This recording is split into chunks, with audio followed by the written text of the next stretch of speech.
collaboration with Japan Patent. Currently, she is working in Innobal IP and helping innovators, researchers to secure their innovation by conducting patent searches. Welcome, madam.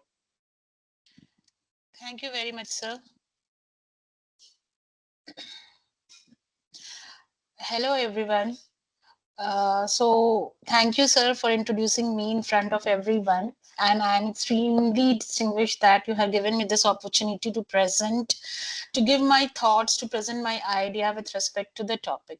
So, sir, my screen is visible to you, na? Yes, madam. Yes. Okay. So, sir, shall I start now? Yes, you can please start. Okay. So coming to my topic. So today I want more interactive topic. More communication will be required from your end so that the session will be more enthusiastic and more means interactive. So coming to the session, my session belongs to the protecting traditional knowledge with respect to the IPR in safeguarding the Indian heritage. Okay, so just give me 1 minute. I'm just doing one. Yeah. Okay, sir. So coming to this protection of traditional knowledge. So these are my slide topics, which I'm going to introduce one by one so that everyone will be easy. The slide will be easily accessible to you and more information will be gathered from my end to you. Okay. So coming to this, what is the traditional knowledge? So everyone knows that there exists some kind of a traditional knowledge which India have or which other countries do have. But Madam, what sorry to interrupt you. Kindly keep this in full mode because the PPT is not, I think, visible properly. screen is not visible? Yes, yes. No, screen is visible, but if you keep this in full mode, then it might be good. So now I think it's in full mode. Now it's visible. Hello? It is as usual. No, sir, I have changed it to the slow mode. Wait, sir. Now it's in a full slide mode. Now it's visible to you. Yes, yes. Please continue. I think now it will be visible because I have changed it on the slide mode. So coming to the traditional knowledge, what I want to ask or what I want to tell you that what is actually is the traditional knowledge. Traditional knowledge is actually a know-how, the wisdom, the skill, or the practices which is developed from the centuries and which is passed by through generation and generation within a community only. Okay, so I have one thing, I'll be passing it to my other members, that member will be passing it to some another member, and so this kind of a knowledge which is within a particular society or within a particular indigenous people or within a particular community, that provides or that constitute a traditional knowledge. Basically this traditional knowledge forms a core of that community. For example, if we I have an example from the Jarawa community, which is the indigenous community of the Andaman and Nicobar. So what they have restricted to themselves only. So that is a knowledge which we people are not able to get, that what communication, how they communicate, what they eat, and how they treat themselves, because these community is particularly out of from, they don't have contact with the other people outside their community. So these kinds of a knowledge which any community member often take with themselves from generation to generation or pass from generation to generation without disclosing it to some another members, then it is known as a traditional knowledge within that community. Okay, so referring to the traditional knowledge, what kind of a traditional knowledge we possess? For example, use of a Ayurvedic medicine, use of some kind of a handcraft, that how we are preparing that handcraft, use of some kind of agricultural practices, that kind of a system, these kinds of a thing basically which is communicated within a community consists of a traditional knowledge. Okay, am I audible to you all, na, sir? Hello? Hello?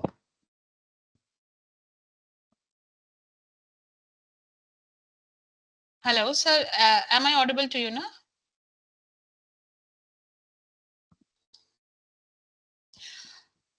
Okay.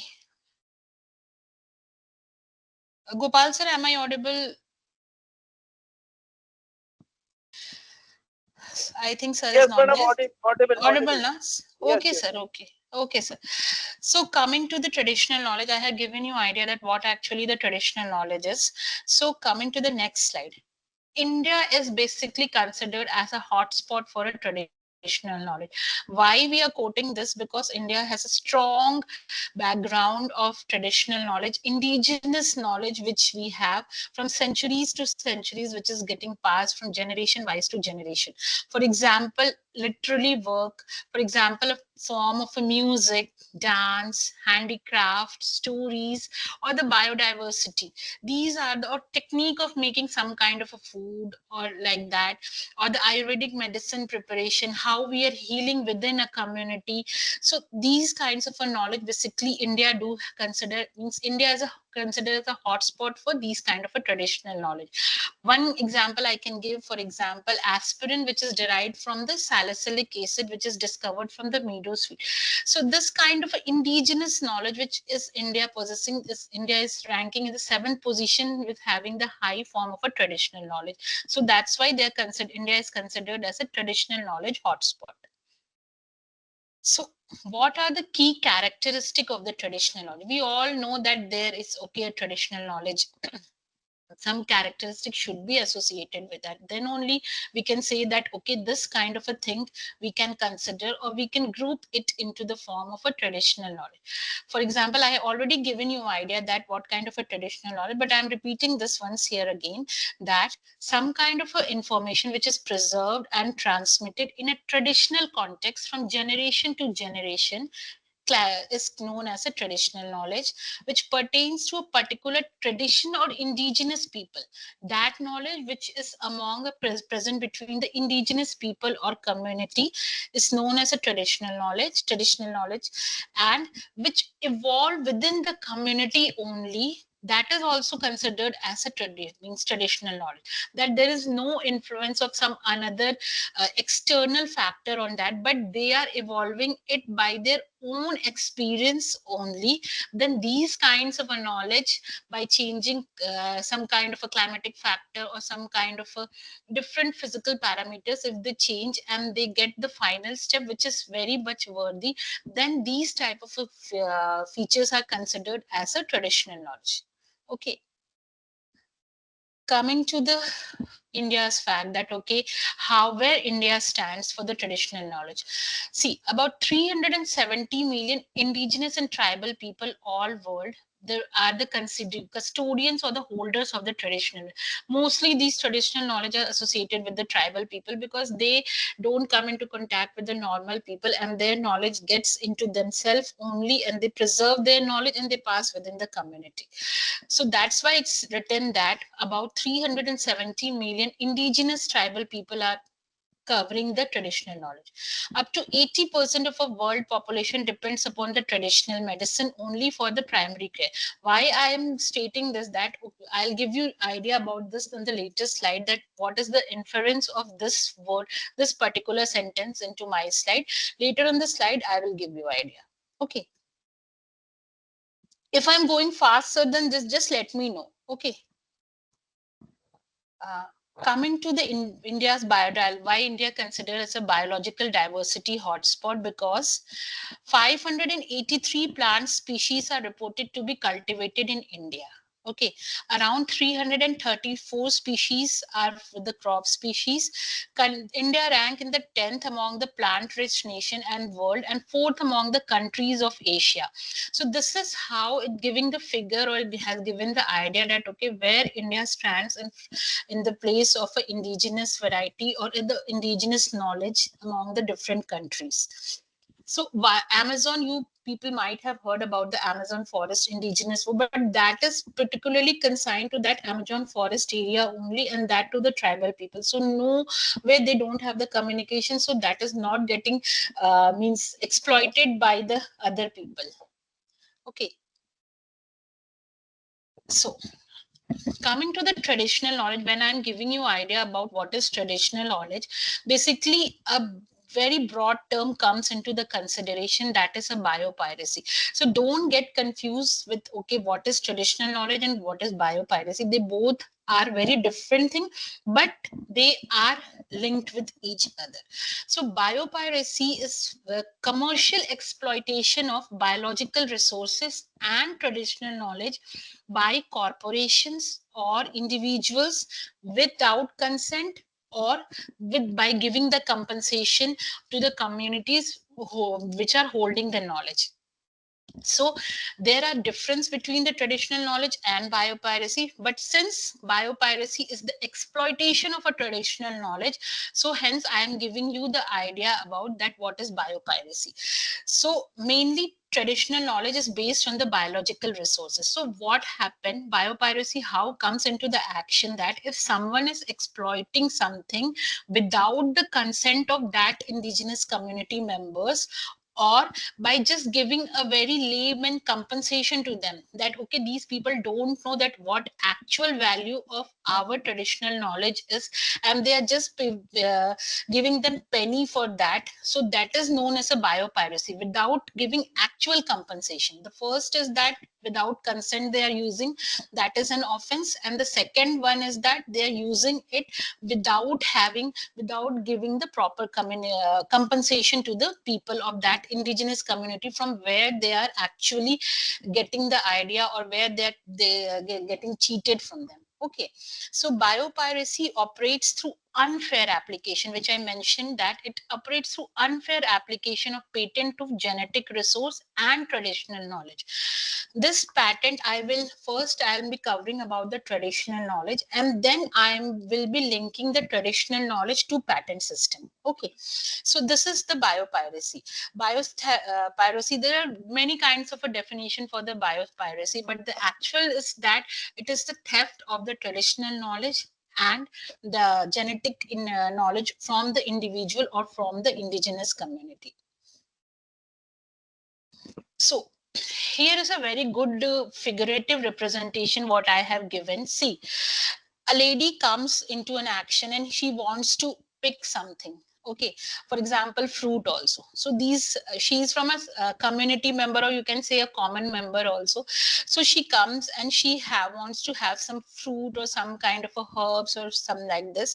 So what happened, this is also patented. You can see this tree is also patented by some multinational company.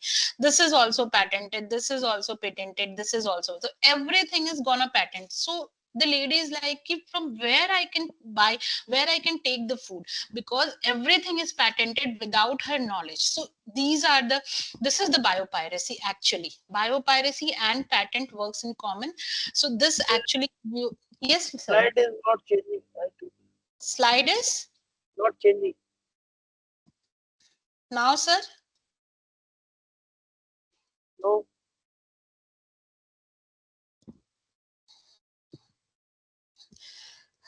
Now sir, it's changing. Yeah, now it is fine. Okay, so here I am giving you a basic example that okay, what actually is biopiracy means, that you can have this, you can have a look that okay, a lady comes for plucking something, some kind of a fruit or some kind of a herbs or some kind of a shrubs for the medicinal property, which have the medicinal property. She is in confused state that okay, from where I can get the thing, because everything is patented. You can see the trees patented, the shrubs are patented, the bushes are patented. So she is in a confused state, okay, from where I should get. So this is actually a biopiracy, or the biopiracy, or you can say that they have patented all without the knowledge of the indigenous community. So this figure gives you a very good representation of theft of the traditional knowledge by the multinational companies, or by the any organization or the laboratories or government organization. Basically they will not do, but the multinational companies also. Okay, okay. So why we have this need to protect the traditional knowledge? See, anyone have this question that okay, traditional knowledge is within our community only, we are passing it within the community members only. So I am not going to tell anybody, but there is a need to protect the traditional knowledge. Why this need is there, I'll give you the idea that First, that the legal recognition of the rights of the holder of the traditional knowledge, who are mainly the tribal and the indigenous people of India. So they should know that, okay, they have this legal right on their traditional knowledge. So they need to protect, otherwise they will be getting exploited by the different multinational companies or the individuals. Okay, the indigenous and tribal people who is conserving biodiversity by adopting sustainable method deserve to be recognized and compensated. So the second point arises, the compensation should be there, because they have this method, they have this idea that how they are conserving their biodiversity or how they are channelizing their traditional knowledge. So they should get the proper compensation, not that we are just going and that we are using their traditional knowledge and we are just gaining billions of dollars and they are just getting the penny. So they need to recognize, they need to value their traditional knowledge, okay, where our traditional knowledge stand and what is actual compensation for that which we will be getting from the company. So this is the second need, to protect the traditional knowledge. Third is that we need to sensitize the people on these issues, as the public awareness, as the traditional knowledge is very low. Means people still are not aware about the traditional knowledge, that okay, these is actually the traditional knowledge we have, and if we gonna cashify it or gonna compensate, we will be getting lots of compensation for that. So there is less awareness, so we should prioritize that awareness between the people, that okay, how this traditional knowledge works. India was the first to raise the fundamental issue at the World WIPO organization as to why the traditional knowledge based system should not be treated at par with the industry based system. So every WIPO is a governing treaty. WIPO is basically a treaty, PCT treaty, which is provided, which India is also a signatory to it. So it's a world property organization which governs the intellectual property all over the world. So recently, what they have done, they have made a treaty which India is about to sign, and other countries also have signed. I'll give you that idea in a coming slide, that what actually this treaty is. This treaty was signed last year only, and it's a treaty for the indigenous people and for the protection of the intellectual property rights. Okay, so until and unless the very own traditional knowledge of our is protected, the country would have to fight for patents claimed by other countries, as in case of haldi, neem, and basmati. So this three case is very well known case, that okay, how India just snatched these patent from the different country. They means other countries were about, they have granted the patent, they have secured the patent for the haldi, neem, and basmati, and how India came into action and they just snatched this patent from these countries. So for this not to happen in the future, we need to protect our traditional knowledge. Okay, coming to the, now we have the idea that okay, why we should protect the traditional knowledge. Now comes the action, that what are the challenges we are facing for the protection of a traditional knowledge. As I told, that is protection of a traditional knowledge is extremely challengeable, because it's first of it that it is a community based tradition, means knowledge. Okay, lack of a formal documentation and vulnerability to exploitation. Lack of formal documentation here, what it means, that in between the indigenous people, every people used to communicate via words, not by written. They don't have the computer and they don't have something like a literally, they are not writing. So okay, I have idea, I communicated it via my speaking, via telling that okay, from generation to generation it. So what happens that for the communal nature is very less, and the lack of formal documentation.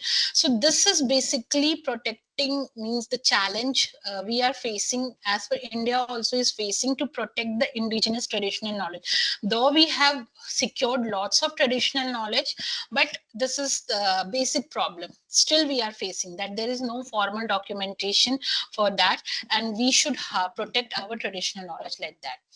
So the first point is here, lack of legal recognition. So what I mean for the lack of legal recognition is that traditional knowledge is not at all recognized in the present IPR framework. IPR framework here means that the intellectual property framework. Intellectual property basically deals with the patent, copyright. So we have semiconductor, geographical indication, these kind of act is there for the protection, but specifically for the traditional knowledge we don't have any means act or any law governed by the Indian IPR system. So this is the first one, lack of legal recognition. The second is the biopiracy, okay, which I have mentioned you earlier, that there's this continuous threat of a Madam, biopiracy. actually the slide is again not changing. So I don't know what is happening, but Now it is changing. now it's changing now. So sometimes Yes. it's in the slide mode now, sir, then it's not changing. Okay, you just Okay. let me know, sir, that when the slide is not changing, I'll just remove it. Okay. So the second one is the biopiracy, which I mentioned earlier. Okay. The third is the enforcement issue. It is challenging to enforce IPR laws relating to TK because it is passed down informally within the communities only. So it's very challenging. The main reason is that for the challenge in protecting traditional knowledge is that its nature of the community based communal nature. So that is, it is the basic factor that still India don't have any particular law or any particular act which governs the traditional knowledge. Okay. Cultural sensitivity. Some aspects of a traditional knowledge, particularly those associated with religious or scared knowledge, sacred knowledge, cannot be easily commercialized or shared. So that is also we are facing a challenge, that how we can document that kind of a traditional knowledge into our system. Okay. So next slide is visible now. I have changed the slide. Okay. So coming to the legal instrument, what Indian legal instrument for the TK protection. So I have mentioned that there is not a particular act, not a particular patent system or some kind of a rules associated for the protection of a traditional knowledge, but how we can protect it. India has three basic act or the rules by which we can protect our traditional knowledge. The first is that we have you can say we have generated a traditional knowledge library that I will be shared. Detailed slide is there. I'll be giving you idea. The second one is the Geographical Indication Act, which is a very good one, which gives you idea that okay, what actually is geographical indication. First, I will let you know that the geographical indication is basically giving the recognition of the product or something which is associated within the community. For example, you can say that this one. Um, I'm taking the example of a Kolkata Rasagulla. So that is a geographical indication from the Kolkata. Kolhapuri Chappal, that is a geographical indication from the Kolhapur. Recently, there was a very big news because the Prada was like, they are just introduced Kolhapuri sandals in their fashion show, but they didn't give the Indian artisans the benefit or the tagging that okay, this Kolhapuri chappal is basically originated from the indigenous people of the from the Kolhapur. So what happened? India just came into action and they just strongly said that okay, no, this Kolhapuri chappal is belong from the Kolhapur community of the Maharashtra, and this is our geographical indication. So you have to give the credit to the artisans who are making the this Kolhapuri chappal. So this is a very good protection. India has lots of geographical indication registered with the state-wise names. For the Bihar, it's like Madhubani painting sari. For Kolkata, I have mentioned Rasgulla, and for Bengal, for Maharashtra, it's a Kolhapuri chappal, Pathani sari. So this comes under the geographical indication. Madam, slide is not again changing. Sir, I am on the same slide only, sir. I haven't changed it.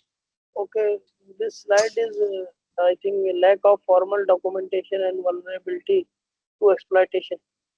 So this is all. I'm on this slide only. So now it's visible to you. Now it is. Okay. I think that there is some issue in that. So the next is the Indian Biological Diversity Act. Okay. This is a very good one, which preserves the local biodiversity of the Indian flora and the fauna, flora basically. So India adopted this act to govern access to the biological resources and also the traditional knowledge. So these days, what happened if any researcher are using any biological material which is from the Indian based flora, or which is derived from the India, or which is originated from the India flora, then they have to go and file the NBA permission from the National Biodiversity Authority. So this National Biodiversity Authority grant them the permission that okay, you can use this from the Indian origin, and then only you will get the patent. Unless and until there is no approval from the National Biodiversity Authority, the patent will not be granted by the Indian Controller General or the Patent Office of the India. So these three legal framework basically surrounds the traditional, how we can protect the Indian traditional knowledge. There is no particular law for the protection of traditional knowledge, but since India has developed these three basically act for the protection of a traditional knowledge. Okay, so coming to the traditional knowledge digital library. So what happened that when basmati and the neem or the haldi case was there, so India came into action and they developed the traditional knowledge library. So with the help of a CSIR and the Ministry of Ayurveda and Yoga, Ayush, so they have developed a traditional knowledge library, which is basically a repository in which they have documented lots of traditional knowledge. There is a link also. You can just click on that link in the traditional knowledge. There is a tab where it's written the traditional knowledge search, in which when you click, you can just have the idea. Well, let me check. If it's open, I can share you that also. I can show you. It's not in the slide. Okay. During the question answer phase, I'll show you that the traditional knowledge library, how it looks like. Okay. I think it's in a picture mode, so it's not. Okay, I'll share the slide. So this is how they have developed the traditional knowledge library, in which it's a repository of lots of data. Means you can just click it and you can have each and every data with respect to different kinds of Ayurvedic formulation, different kinds of Ayurvedic knowledge. You can get the data. And the main fact is that this traditional knowledge library is available to the 16 patent office worldwide. So if anyone files for the Ayurvedic formulation or something like that, the other patent office also have the access of this traditional knowledge system, and they just go and see that okay, whether it constitute the prior art or not. So this is a very good system which was developed by the CSIR, collaboration with the CSIR. Okay. So these are few facts that okay, how the traditional knowledge library help us in protecting our traditional knowledge. So it was like the Unilever, they have withdrawn the application EP for the functional berry composition, and when we check that what was the berry composition, the TKDL prior art has particular evidence that okay, this berry composition is present, so this act as a prior art. So this was present, this was a very good case. For example, the other one is also the Jumpsum China withdrawn their application for medicament and food for treatment of obesity and disease containing Cicer aretinum extract. So in the traditional knowledge library, it was stated that this Cicer aretinum extract is used for the treatment of diabetes, and this is known between our indigenous community from ages. So this was withdrawn by the Shanghai, China, the Chinese company was a Jumpson. So there are many stories, success stories, that how this TKDL library has helped us in protection of our indigenous knowledge. I'll not go much in detail, but these are the few cases. Okay. Uh, so coming to the efforts to brand. Okay. So what are the efforts? What are the statutory law which are help in the granting of patent with the help to the biological material? Okay, so this state that provision of mandatory disclosure of source of geographical origin of the biological material should be there. When we are patenting any kind of a biological material, we have to disclose the mandatory source, that okay, from where we are getting that. I have mentioned from the in the NBA slides only. Okay, wrongful disclosure of a biological material is ground for patent opposition and revocation. If you have submitted that okay, I have obtained this from some another country, and if the examiner or the NBA finds that, then your patent or your patent protection will be revoked. Traditional knowledge, whether written or oral, treated as prior art. Okay, if there is no documentation also, but if we have idea that okay, this kind of a traditional knowledge is present between the indigenous community, but it is not being documented by the government also, but we know that this is present, then that can also act as a prior art for determining whether your invention is patentable or not. Okay, so coming to the role of intellectual property right in protecting the traditional knowledge. So what basically how the IPR, how we can protect our traditional knowledge through the IPR system, in intellectual property system. I have mentioned that there are two possibilities, the geographical indication and the NBA, but how we should protect it. So recently what happened, skipping this slide and I'll be coming to this one. This one is the treaty. Wait, I'll be coming to this. Yeah. So what happened that recently the Indian government has given us the idea about how we can process the patent applications which are related to the traditional knowledge and the biological material. They have given some draft rule that okay, how this is how the people who are working on the Ayurvedic or on the pharmacy product which is they are getting from the Ayurveda, then how these kind of a material, these kind of applications can be product. So Ayush system of healthcare they have developed under the Ministry of Ayurveda, Yoga and Naturopathy. So what are the area of scope of Ayush related invention? So Ayush products and equipments, device used in the Ayush system, food recipes, nutraceutical described in the Ayush system. So these are the area where the people are working with respect to the Ayush and they are protecting their invention. So what is the IPR law? There are certain kinds of a patent law through which we can protect our invention. So there is one law under the Indian patent system, which is known as a section 21J, which describes the novelty of the invention. That okay, your invention can be patentable or not. So basically, you can understand this is a statutory law provided by the Indian patent system 21J. If your invention class means qualify the section 21J criteria, then your invention can be patentable. Okay, so this is how the existing procedure. What are the 21J? I have mentioned that okay, there are section 2 and section 3 of the Indian Patent Act, which basically deals with the patentability criteria of some invention, whether it's related to the Ayurvedic composition invention or whether it's related to the software.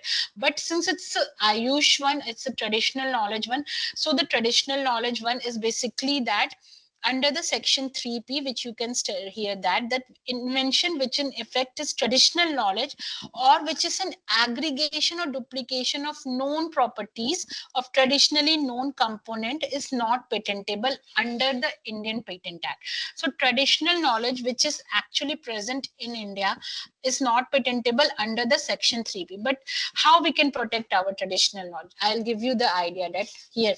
Okay, so permission from the National Biodiversity Authority is required for the protection of the traditional knowledge. The second is that the ministry has given some kind of a guiding, means the principle that okay, how we can protect. So there are certain kinds of a criteria. The first is that if the subject matter claims the extract of alkaloids or isolation of active ingredient of plants. Okay, if we are developing some kinds of a formulation for treatment of some kind of a disease, Okay, and we are extracting the alkaloids or some kinds of active ingredient from a compound which is already known, in a traditional knowledge, that okay, this compound is already known. Then how we can secure our invention? For example, patent application relates to aqueous extract of Withenia somnifera plant for the management of stress. Okay, traditional knowledge said that ashwagandha is used for the treatment of stress related disorder in Ayurveda and Unani medicine system. Okay, now comes that, okay, if it's present in the traditional knowledge, then how we can patent our invention? Then it comes that the claim of a alleged invention relates to the extract of, see the word extract of Vitifera somnifera. Based on the prior art, it can be objected that aqueous extract would be useful in treatment of disorders such as A. Therefore, the subject of claim is not considered as novel over the Ayush system. So what it's saying that if the extract is, if you are claiming some kind of a extract or some kind of a alkaloids or some kind of a active ingredient which is actually present in the traditional knowledge, then we will not be able to protect your invention as per the traditional knowledge, because in the traditional knowledge it's already given that this ashwagandha is used for the treatment of stress related disorder. But how we can overcome it? If we can add some another compound along with the ashwagandha or the Vitineria somnifera, and we can say that okay, by adding this the efficacy of the compound has been increased, then definitely we can patent our idea. Okay, I will take the question with respect to these later on. First, I need to finish the slides. This was the first criteria, that how we can patent or what will be the objection from the government when we are trying to patent these kind of an invention.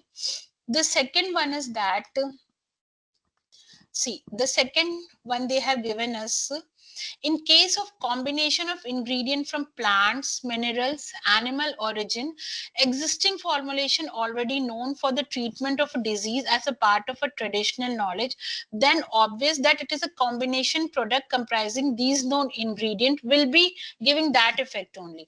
However, specific ratio leading to unexpected technical effect combination may be used for establishment of a non-obvious. What I want to here mention in a crux way, what I say that okay, A plus B and C, these three components are already known in the traditional knowledge, that okay, by combining A plus B and C we are getting a compound. Okay, but we don't know that in a specific ratio if we are using, for example, A in a ratio of 5, B in a ratio of 2, C in a ratio of 3.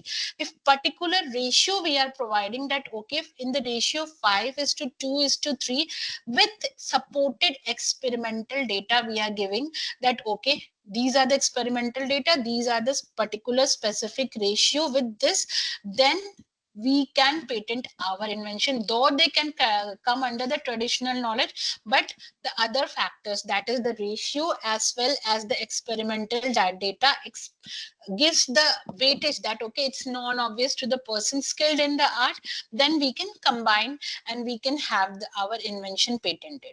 Okay, coming to the third one, the third principle, what the ministry says. In case an ingredient is already known for the treatment of a disease, then it creates a presumption of obviousness that a combination product comprising this known active ingredient would be effective for the treatment of same disease. However, unexpected technical effect of such combination may be considered to establish. So what happened, what comes here, the unexpected technical effect. What is the meaning of unexpected technical effect? If, for example, I'm just giving a pharma example because it's more related to the pharmaceutical domain. So what happens? A is a paracetamol and B is, for example, vitamin C. If we combine, everyone knows that paracetamol and vitamin C will help in the treatment or the remedy of a cough and cold as well as the disease, or means the fever also. But somehow I have the idea that okay, I have the experimental data that okay, combining the means okay, combining the paracetamol and the second one, the vitamin C, this can help in the treatment of a vitiligo.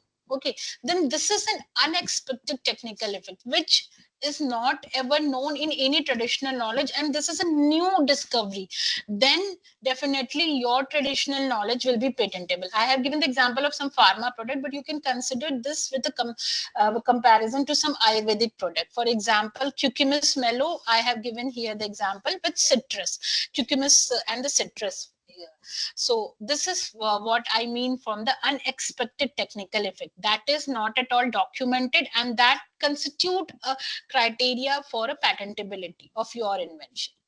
So coming to the fourth one, discovering the optimum or workable range of a traditionally known ingredient by routine experimental.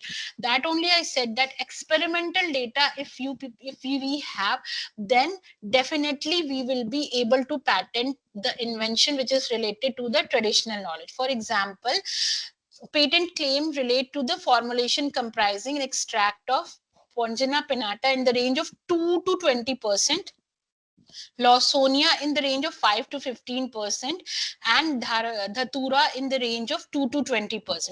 So we have this particular range. We have this experimental data, okay, that by combining these four ingredients in particular ratio, we have a certain very good effect in the disease treatment, or you can say in diabetes treatment or something like that. Then definitely, despite having the individual knowledge, individual effect of these compounds, we will be able to have the protection for your idea. Okay.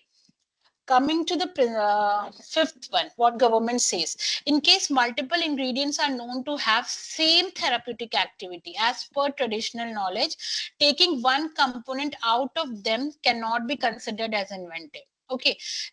For example, patent application claim relate to extract of ginger for inflammation and also for allergic disorder like asthma. So prior art discloses the use of a ginger along with few other ingredients for the treatment of asthma.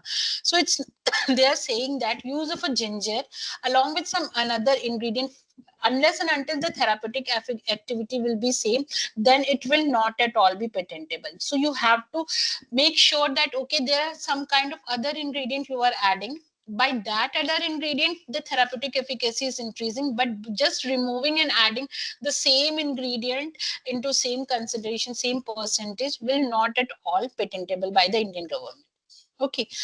The second one is that the last one, if the subject matter of a claim relates to invention regarding equipment device used in Ayush system, then such invention may be patentable if novel and inventive over the prior art.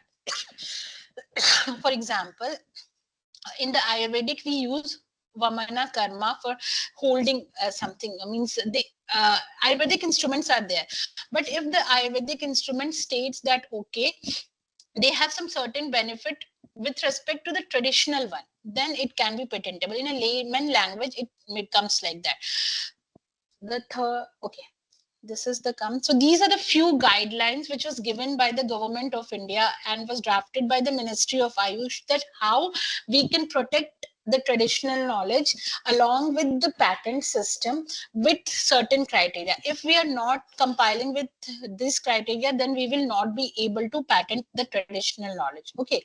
So coming to this one, what I shared earlier, what I skipped earlier. Okay. So this was the case. TKDL library I have. Okay. This was the WIPO treaty.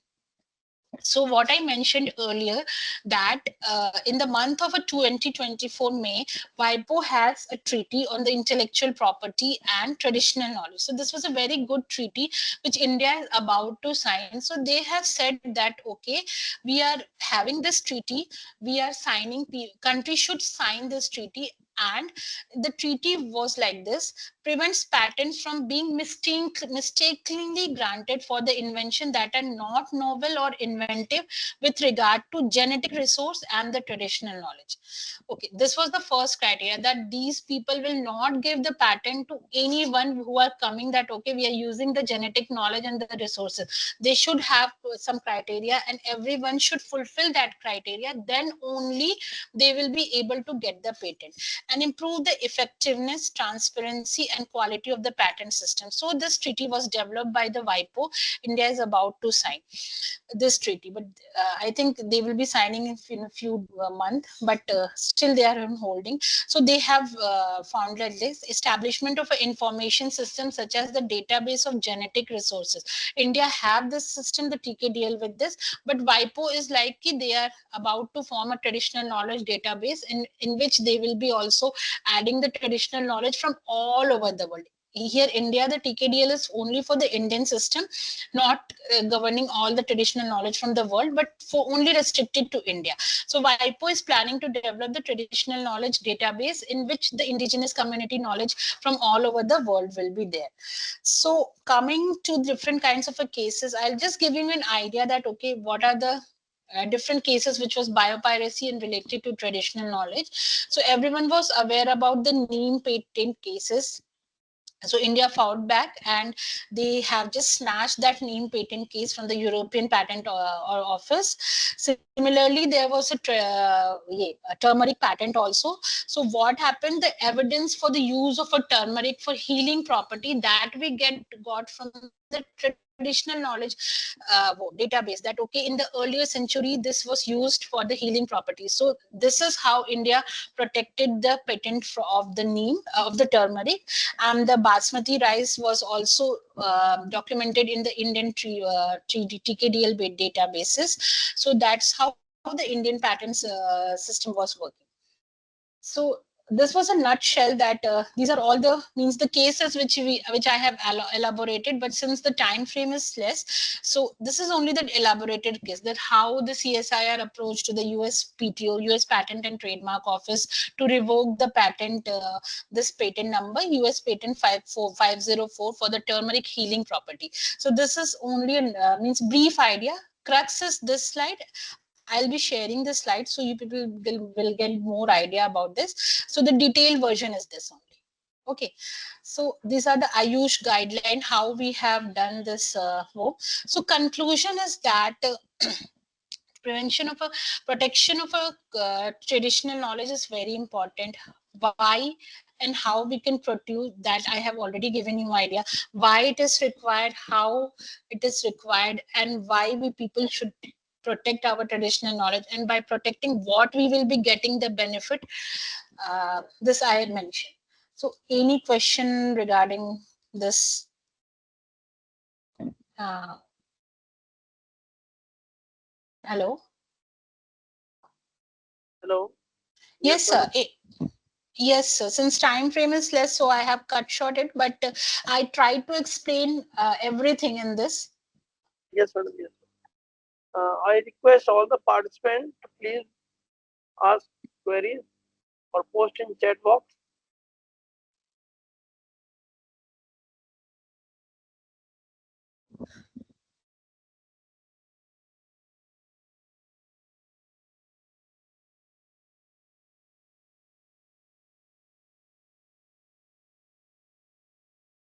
So there's a Yeah, one question. yes, yes.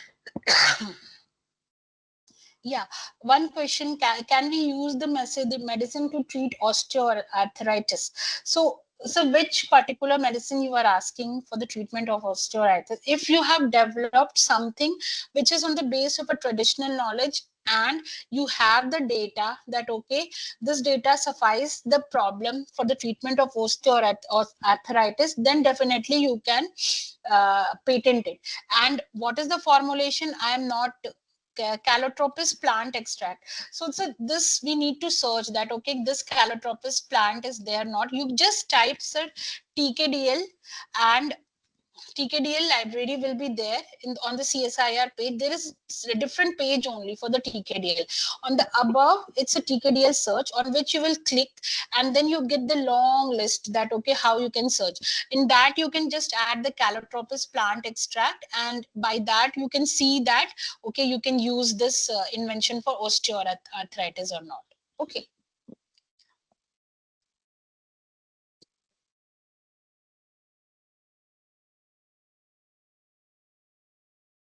Any other question?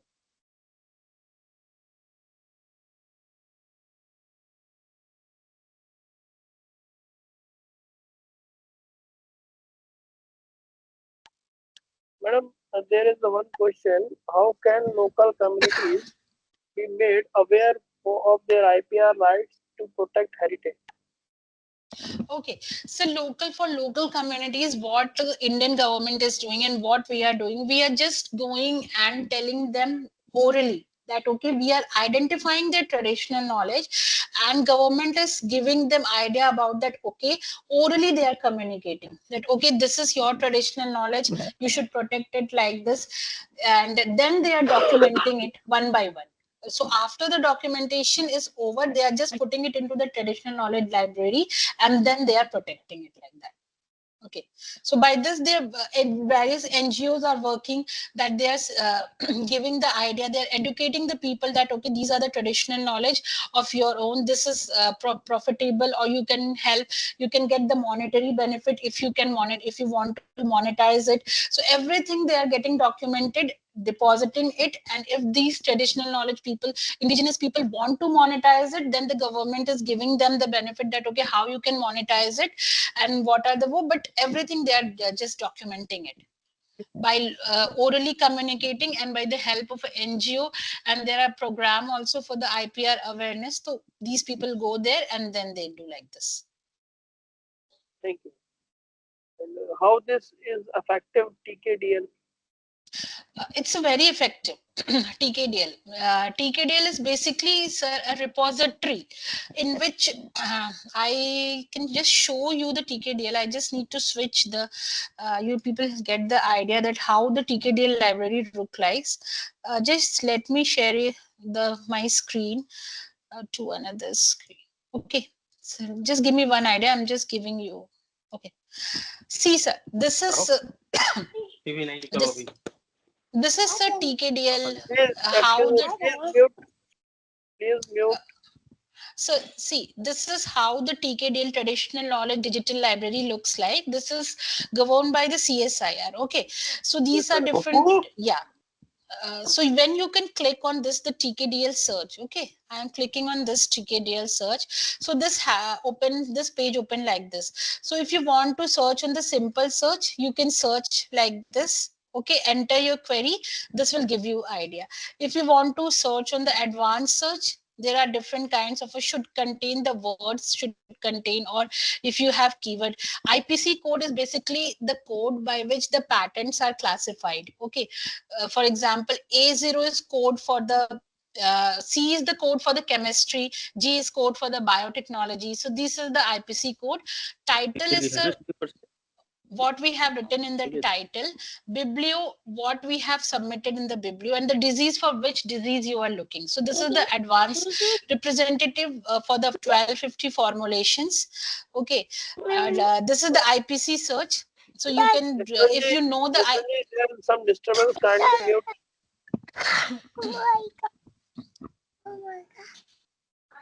Yashwanji, so Yes, sir. I did, sir. I did. So this is the IPC code. IPC code, basically you can take it from the patent application in which IPC your patent application is falling. So you can just write the IPC code here and it will give you all the search. TKRC search also, what are the code? For this you have to know the code for which neem has been coded, basmati rice has been coded. So this is a bit tricky. If you don't know the TKRC code, then it will not be possible, but you can search it from here, that what is the TKRC code, and you can write it here and then you can search. So this is how the traditional knowledge digital library works. So this is the front page. You can select the language, and this is means accessible by different patent office also. They are also using it. And here all the informations are like that, how what is TKDL, what is biopiracy, and if you want to give any feedback, you can give on this particular way. So this is how the TKDL library looks like. Okay, sir. yes, sir. One Okay. last question. What should researchers keep in mind while publishing studies involving traditional medicine knowledge to avoid unintentional IP violation? Okay, so this is a very vast question. So one aspect is that when being a researcher, you are working on a traditional knowledge, okay, and you know that you are making a formulation on which the traditional knowledge is based, okay, your formulation, you're getting the data from the traditional knowledge which is already Yes, known. So I have given you the 6 basic criteria. The sixth one is basically for the instrument, so just forget it about that. There are 4 different criteria on which you can work. I have mentioned you that if you can, means if your invention fall in this 4 criteria, then you can simply avoid it and you can work accordingly. So these 4 criteria I have mentioned in my particular slide, that how you people can avoid when you as a researcher or when you are as a scientist working to patent some kind of a formulation which is based upon the traditional knowledge. The 4 criteria I have shared in the my slide. I will share my slide with you, sir. I have given the detailed explanation about that 4 criteria. Shall I share the slide once again? yes, sir. Yeah, okay.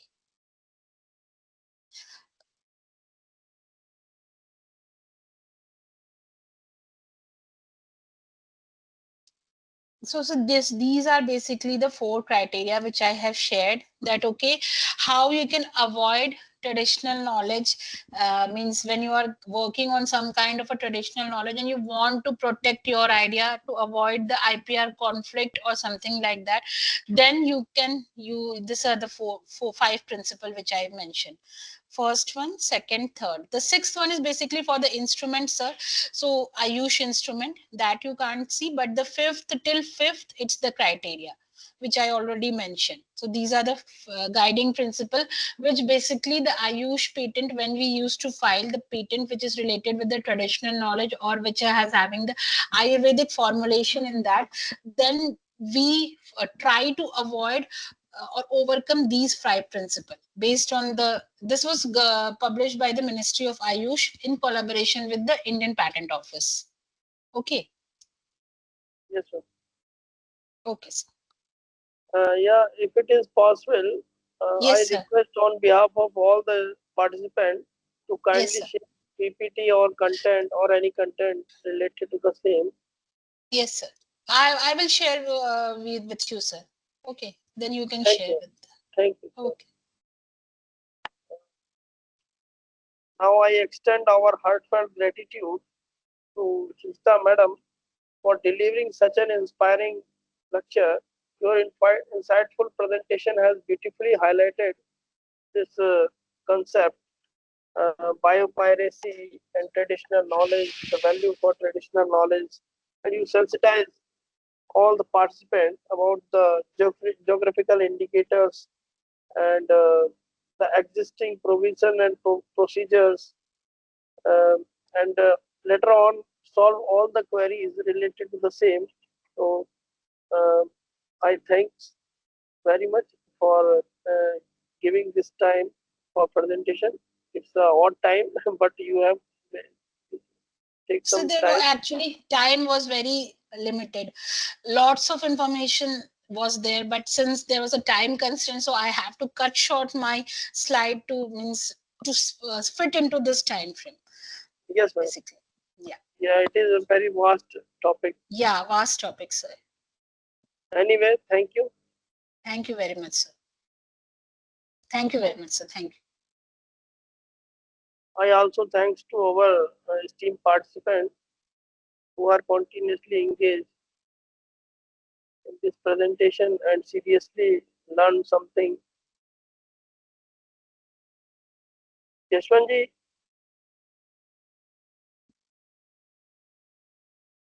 Yashwanji,